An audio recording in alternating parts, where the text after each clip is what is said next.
Baroda tax bar association જેણે 75માં મંગલ વર્ષમાં પ્રવેશ કર્યો છે, જેનો વિશેષ ઉજવણીના ભાગરૂપે માર્ગદર્શન સેમિનારનું આયોજન કરવામાં આવ્યું હતું। રેસકોર્સ સ્થિત વાણિજ્યિક ભવન ખાતે આ સેમિનાર યોજાયો અને જેમાં ટેક્સ ક્ષેત્રના નિષ્ણાંતો ઉપસ્થિત રહ્યા હતા અને કાર્યક્રમને સફળ બનાવ્યો હતો। સેમિનારમાં સીએ ધીનલ શાહ દ્વારા બિનરહીશ વ્યક્તિઓની વિદેશી આવક અને તેના પરના આવકવેરા કાયદાની જટિલ કલમો વિશે ઊંડાણપૂર્વક સમજણ આપી, જ્યારે એડવોકેટ સમીરભાઈ સિદ્ધપુરિયાએ જીએસટી કાયદાના નવા સુધારા અને ટ્રિબ્યુનલમાં અપીલ કરવાની પ્રક્રિયા અંગે વિગતવાર જણાવટ કરી। 1951માં સ્થપાયેલ ગુજરાતના સૌથી જૂના એસોસિએશનના કાર્યક્રમમાં 280 જેટલા વકીલો, ચાર્ટર્ડ એકાઉન્ટન્ટ્સ અને ટેક્સ સલાહકારો ઉત્સાહભેર જોડાયા હતા। સૌથી પહેલાં તો બરોડા ટેક્સ બાર એસોસિએશનને ખૂબ ખૂબ અભિનંદન કે આ 75 વર્ષની એમની યાત્રા સતત બદલાતા ટેક્સના કાયદાઓ સાથે રહીને જે કંઈ જ્ઞાન એમને સંસ્થા તરીકે મેળવ્યું એ જ્ઞાન અને એ સંસ્કૃતિ એ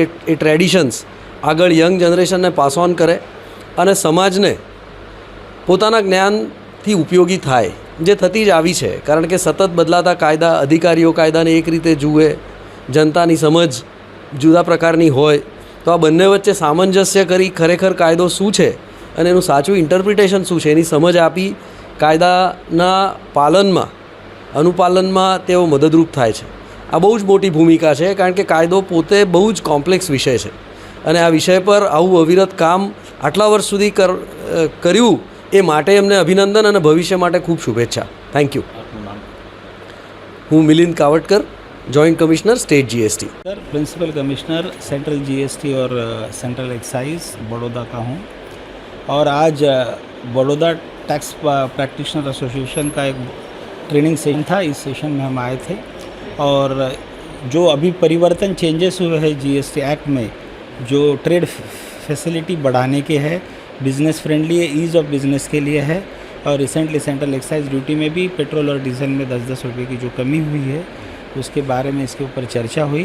परिवर्तन संसार का नियम है और टैक्सेस में रेगुलर चेंजेस इसीलिए आते हैं ताकि लोगों का टैक्स भरना आसान हो और व्यवसाय करना अच्छा हो।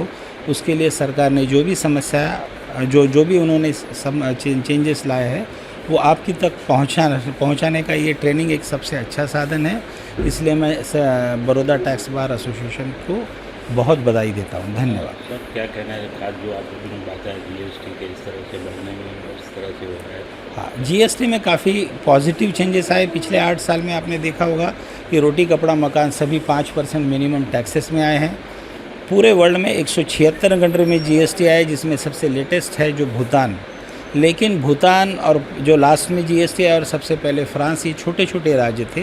भारत जैसे बड़े देश में जीएसटी लाना, जहाँ करीबन 30 से ज़्यादा स्टेट है, अलग अलग कमोडिटीज़ है, अलग अलग टाइप के लोग हैं, अलग अलग भाषा है, इनमें एक समान कायदा लाना और बिज़नेस बढ़ाना, ये जीएसटी का प्रमुख अंग था, जिसमें हम लोग बहुत अच्छी तरह से सक्सेसफुल हुए और अगली कुछ सालों में हमारा बिज़नेस और ज़्यादा बढ़ेगा। टैक्स कलेक्शन भी जीडीपी इससे भी ज़्यादा हमारा 8%, 8.5% का टैक्स कलेक्शन हो रहा है, क्योंकि इसमें बहुत पॉजिटिव चेंज आए और ट्रेड फ्रेंडली एटीट्यूड की वजह से टैक्स कलेक्शन बढ़ गया है। एसोसिएशन आज बरोड़ा टैक्स बार एसोसिएशन आज एनी स्थापना 75 वर्ष पूर्ण करी 76मा वर्षમાં જઈ રહ્યા છે, એની ઉજવણી કરી રહ્યું છે। આ ઉજવણીના ભાગરૂપે આજે અમે હાફ ડે સેમિનારનું આયોજન કરેલું છે। સાંજે પારિવારિક ફંક્શન પણ રાખવામાં આવેલું છે।